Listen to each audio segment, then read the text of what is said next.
Je vais te dire quelque chose de très personnel, je ne m'aime pas.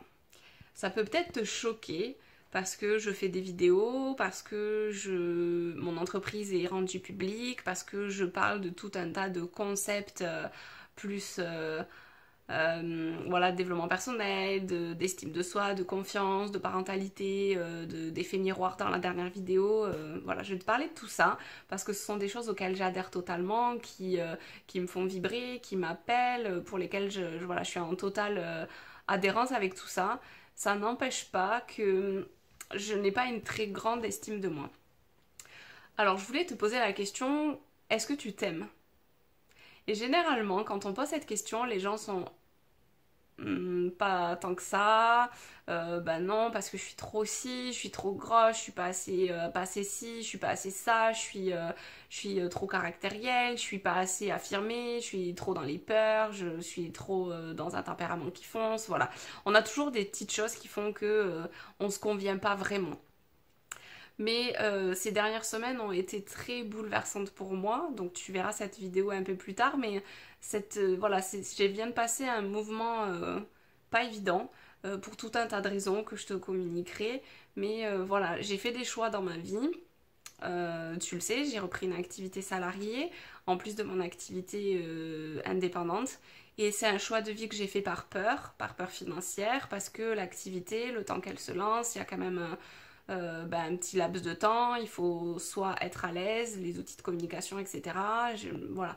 J'ai fait mon cheminement, mais c'est un cheminement qui m'a ramené dans une partie de mon ancienne vie.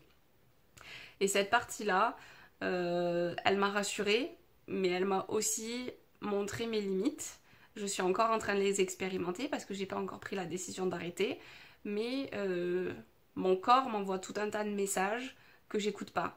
Et si je m'aimais vraiment, si je me respectais vraiment, si j'avais vraiment une profonde estime et confiance de moi, j'aurais arrêté ce travail depuis longtemps. Donc on reste beaucoup dans des situations que l'on subit. Et tu vois, je te parle vraiment en toute sincérité parce que je subis actuellement une situation, j'en ai conscience, j'accepte cette partie-là pour l'instant. Ça va pas durer éternellement, mais j'ai pas encore eu le déclic. J'ai pas encore eu ce déclic-là qui fait que c'est bon, maintenant je pose une date et à cette date-là, j'en entends plus parler, je me concentre vraiment à mon activité. Pour l'instant, j'arrive encore à peu près à gérer les deux, mais voilà, je subis cette partie-là parce que je prends pas ma responsabilité de me respecter, je prends pas la responsabilité de m'aimer suffisamment pour ne plus m'imposer ça. C'est pas évident à accepter émotionnellement, c'est pas évident à accepter d'un point de vue de l'ego aussi, et surtout, ce manque d'amour que je vais avoir pour moi, je vais le reporter sur mon entourage.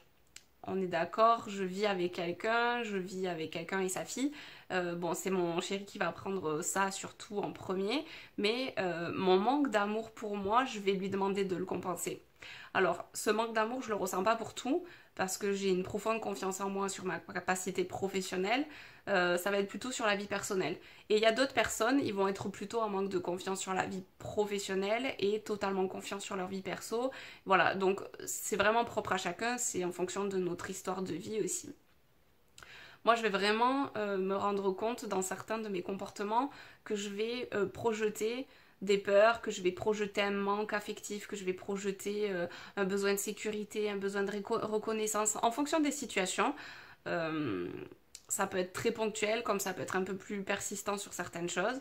Mais tout ça, j'en ai conscience, ce qui me permet de le verbaliser et d'expliquer, voilà, là c'est mon enfant intérieur qui a besoin d'être rassuré. Là, je sens que j'ai besoin d'être écoutée. Là, je sens que ça change pas le fait que j'en ai besoin, mais ça permet dans mon couple que ça soit vécu plus facilement.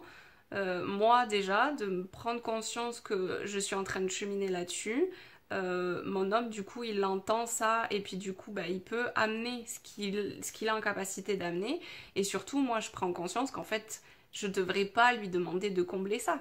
Puisque si je m'aimais totalement comme je suis, en fait, ma vie de couple serait juste un plus, vu qu'en moi, en étant seule, je serais entière. Et je te pose la question à toi qui me regarde, Est-ce que tu es entier ou entière? Est-ce que tu t'aimes pleinement dans toutes les facettes de toi, de ta vie, de tes comportements, de tes émotions? Est-ce que tu es pacifié par rapport à ton histoire de vie, par rapport à ton enfance, par rapport à ton passé? Où est-ce que tu en es par rapport à tout ça? C'est beau de voir qu'il y ait des personnes qui puissent être totalement entiers. Aujourd'hui, je pense qu'on est quand même une grosse majorité des gens à être toujours dans cette attente d'approbation, dans ce besoin de reconnaissance, dans ce besoin d'affection, dans ce besoin de sécurité, dans tout ça. Et c'est ok. Juste en prendre conscience, te poser les questions. Mon objectif, c'est vraiment juste d'ouvrir les consciences. Et après, chacun suit son chemin d'une manière qui lui semble être le plus approprié. Moi, aujourd'hui, mon chemin, il m'amène à prendre conscience de mes manques. Et je voulais vraiment que tu te poses la question par rapport à toi, par rapport à tout ça aussi. Donc j'espère que ça t'aura permis de cheminer un peu personnellement. Et en tout cas, c'est toujours très intéressant et je te dis à très bientôt pour la prochaine vidéo.